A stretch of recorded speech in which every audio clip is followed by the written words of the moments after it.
was getting lots of related to IIT Dhanbad about the placement opportunity, the course program and everything. So guys, in this video tutorial I will give a complete detail about the IIT Dhanbad. The first point we are going to cover the placement opportunity, the second is the course program, the third point is the fees structure, fourth point is the scholarship opportunity, and the fifth point is the closing rank of the IIT Dhanbad for the last year 2022. And at the end we are going to discuss the IIT Dhanbad student Pranil Thakle. He will give complete review about the IIT Dhanbad. Okay guys, let's start.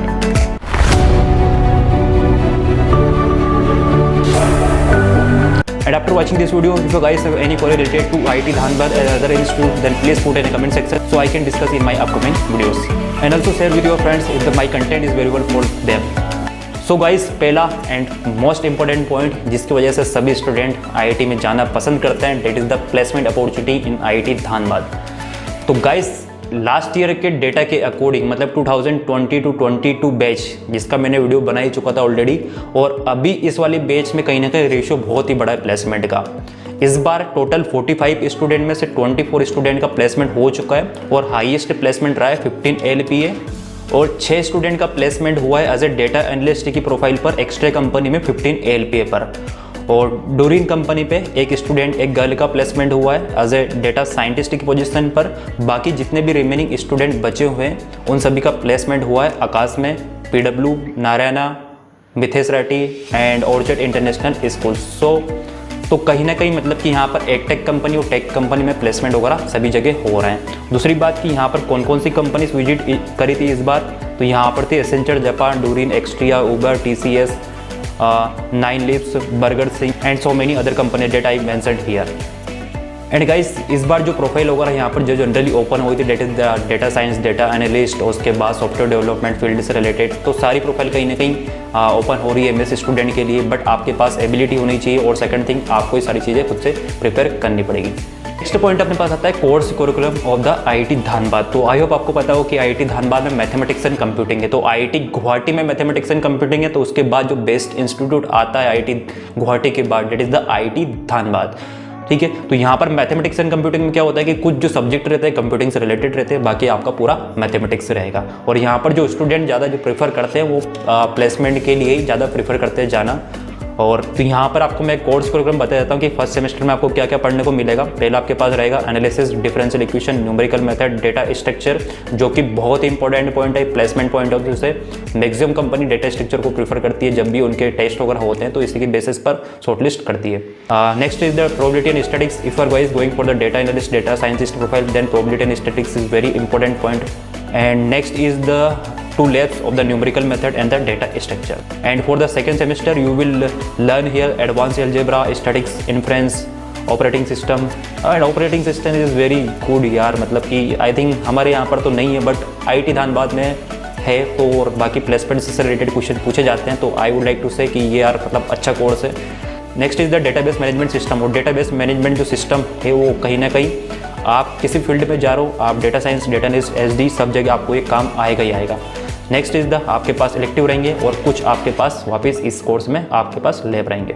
And third semester में यहाँ पर आपके पास आएगा function analysis, topology, computational fluid dynamics, design analysis, algorithm, and आपके पास then elective and some practical labs. And at the end the fourth semester में आपके पास 2 यहाँ पर इलेक्टिव रहेंगे और कुछ थीसिस रहेगी यूनिट 1 एंड यूनिट 2 की।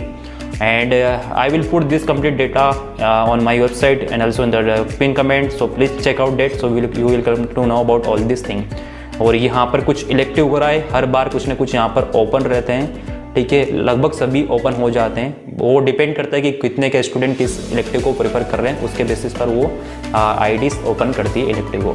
तो गाइस, कोर्स स्ट्रक्चर बहुत अच्छे से डिज़ाइन करा है। कहीं ना कहीं जो मैंने आपको 3-4 जो इंटरेस्टिंग सब्जेक्ट बताए जो कि आपके प्लेसमेंट पॉइंट ऑफ व्यू से थोड़े बहुत कहीं ना कहीं बेनिफिशियल रहेगा, आपके ऊपर प्रेशर रहेगा कि यार इनको मुझे पढ़ना ही है। यहाँ पर स्कॉलरशिप अपॉर्चुनिटी मिलती है। First is the MCM। तो MCM तो लगभग सभी स्टूडेंट को मिलती है, चाहे वो आप जनरल कैटेगरी को या OBC, SC, ST किसी का भी हो। और यहाँ पर SC, ST वालों को स्पेशली NSP एक स्कॉलरशिप रहती है, वो मिलती है, तो उसकी शायद आई थिंक 80 to 90,000 तक रहता है। नेक्स्ट पॉइंट, यदि आप IIT धानबाद जाना चाहते हो तो उसमें आपको कितनी क्या रैंक फोड़नी पड़ेगी।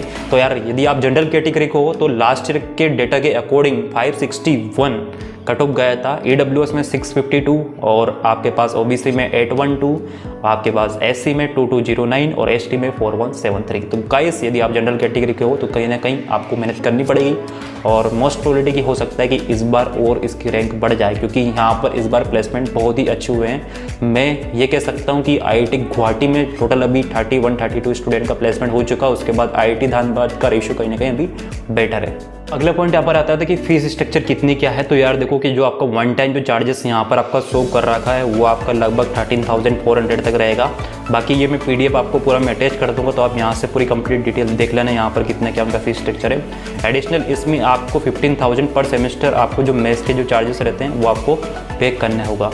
तो कहीं ना कहीं मैं कहूँगा कि यार IITs में ज़्यादा फीस मतलब रहती नहीं है। यदि आपको ज़्यादा दिक्कत वगैरह जा रही है फीस की तो आप लोन वगैरह करवा सकते हो। तो जो आपके पास कैंपस में बैंक रहती हुई है डायरेक्ट उनसे जाके बात कर सकते हो। और MSc में भी आपको लोन मिलता है, जो कि बहुत सारे स्टूडेंट को डाउट रहता है कि मिलता है कि नहीं मिलता है और क्या प्रोसेस रहती है। तो आई होप गाइस इसके बारे में मैं एक पर्टिकुलर वीडियो में आपको बाद में ला दूंगा ताकि और अच्छे से आपको क्लियर हो जाए।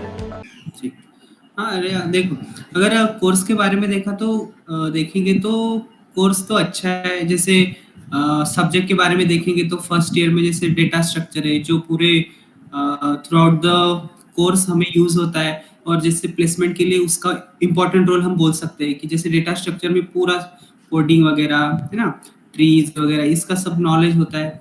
और आगे जाएंगे तो अब हम इधर है कोर्स में कि डिजाइन एनालिसिस ऑफ एल्गोरिदम, उसमें भी अच्छी कोडिंग है। हम पाइथन, C+, और जावा ये भी यूज कर सकते हैं। तो कोर्स तो ठीक है।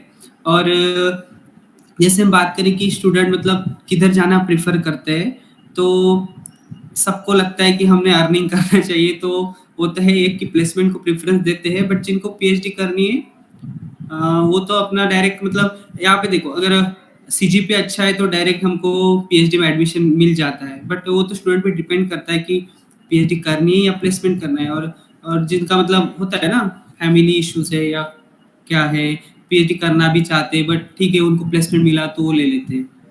हाँ हाँ, स्पोर्ट्स वगैरह बहुत अच्छा है अभी। और इधर IIT धनबाद में जैसे जिमखाना इलेक्शंस होते हैं तो SPR वगैरह इसके सब मतलब होते हैं इलेक्शंस वगैरह, और स्टूडेंट भी बहुत अच्छे से पार्टिसिपेट